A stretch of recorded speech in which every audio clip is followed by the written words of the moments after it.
welcome to the shed. Today I'm looking at some basic maintenance, something that I must admit I'm guilty of not doing often enough, and that's cleaning the chain.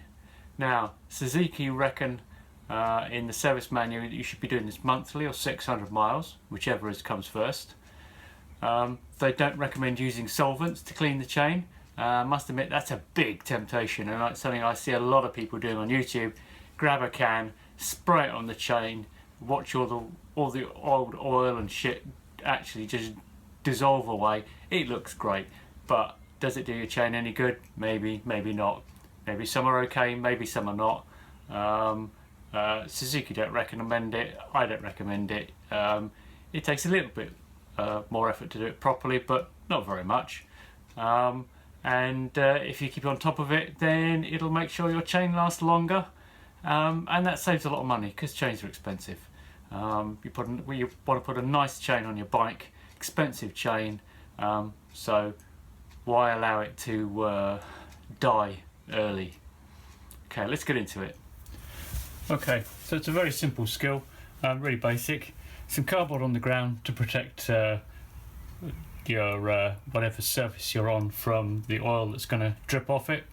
I'm using another container just in case.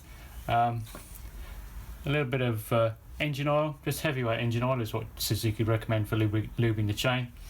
A brush of some sort, depends what takes your fancy, and maybe gloves. I'm going to use gloves this time because I haven't cleaned the chain for a little while, and I'm going to work shortly, so this is a quick clean up before I go.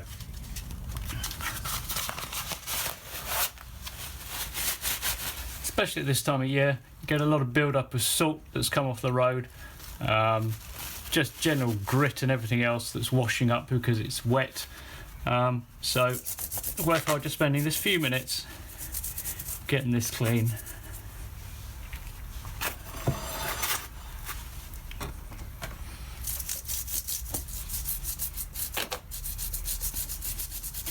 Don't forget the other side of the plates.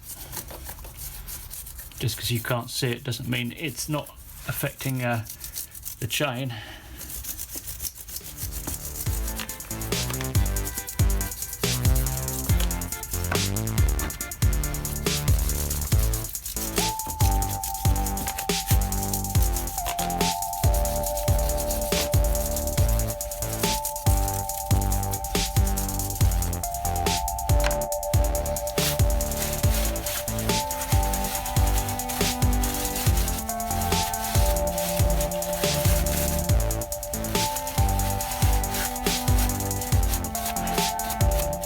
Oh, penny pit stop pink, I think.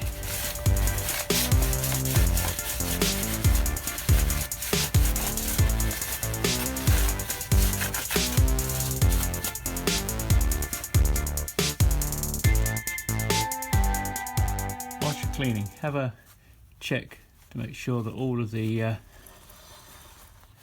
links are free and not stiff or binding, because stiff links can write your chain off,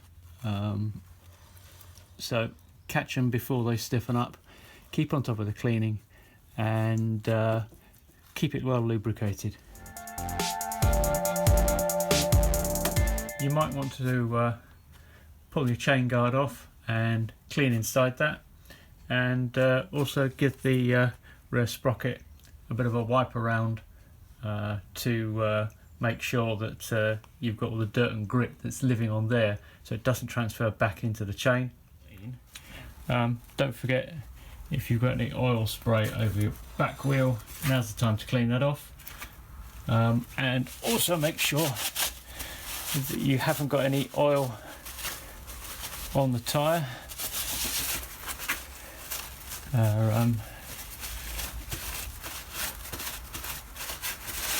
Because that would be really bad news if you hit a corner.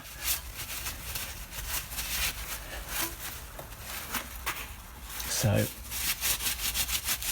give your tyre a good clean.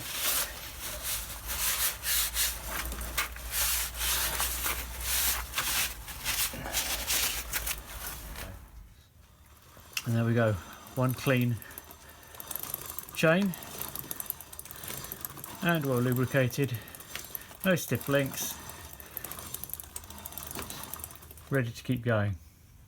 Of course there's one part that we haven't cleaned yet, and that's the front sprocket, and in there it is worthwhile taking this off from time to time and giving a good clean inside. Remove the gear shift.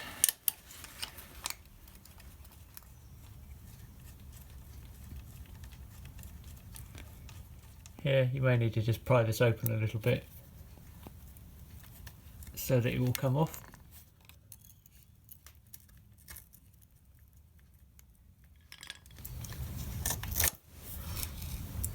And leave out the way.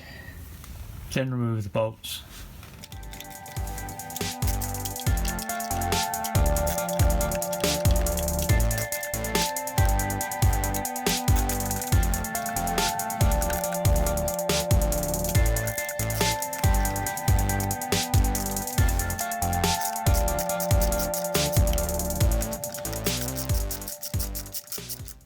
They are different lengths, so when you take them out, put them down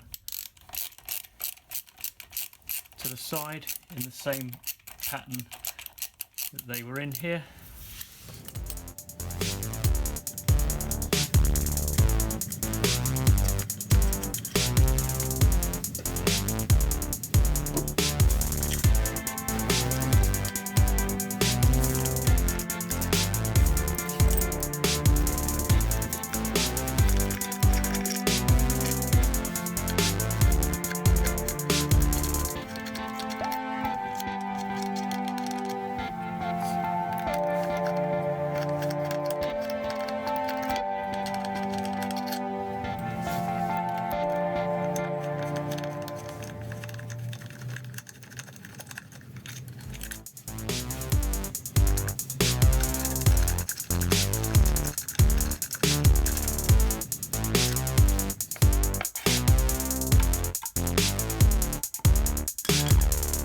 You can hang the cover up if you don't want to place pressure on the hose and support it, and have a look inside, have a look at the teeth on the front sprocket and see if it looks like it needs replacing.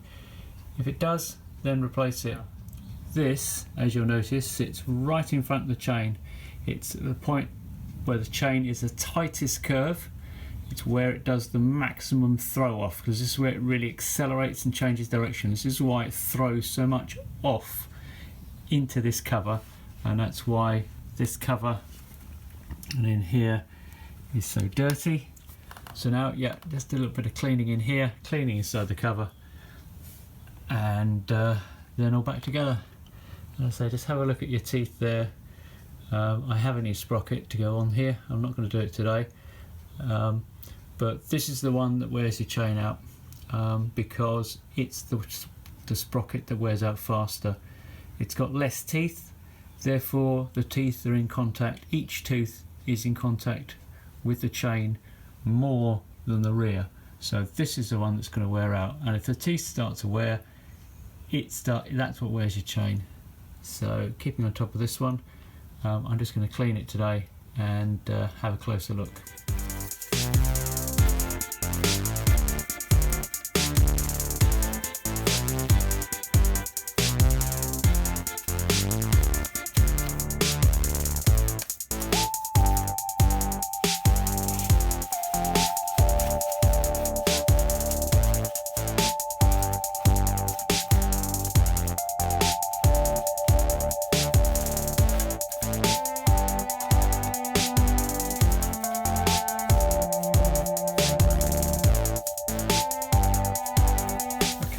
Get this back together.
Now I've previously scratched this so I know where the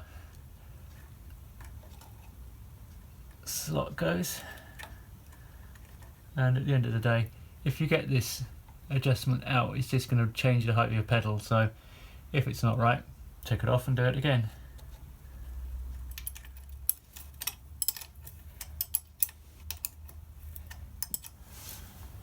With all this reassembled, make sure you test it, make sure the clutch still works, and make sure it shifts gear properly. If something doesn't work, take it back apart, see what went wrong, and put it back together again. Okay, that's it, chain cleaning. Now I've faffed around with the front sprocket, but to actually just clean the chain off with a bit of oil and a toothbrush, wipe it clean, and then re-oil it with your choice of lubricant, takes no more than 10 minutes, if that, and probably only 10 minutes if you let your chain get really dirty. So it only takes a little while, and it does protect your chain and extend the life of it. Chains are expensive, good chains are expensive, and you want a good chain on your bike. So there you go, good luck, and keep on top of it.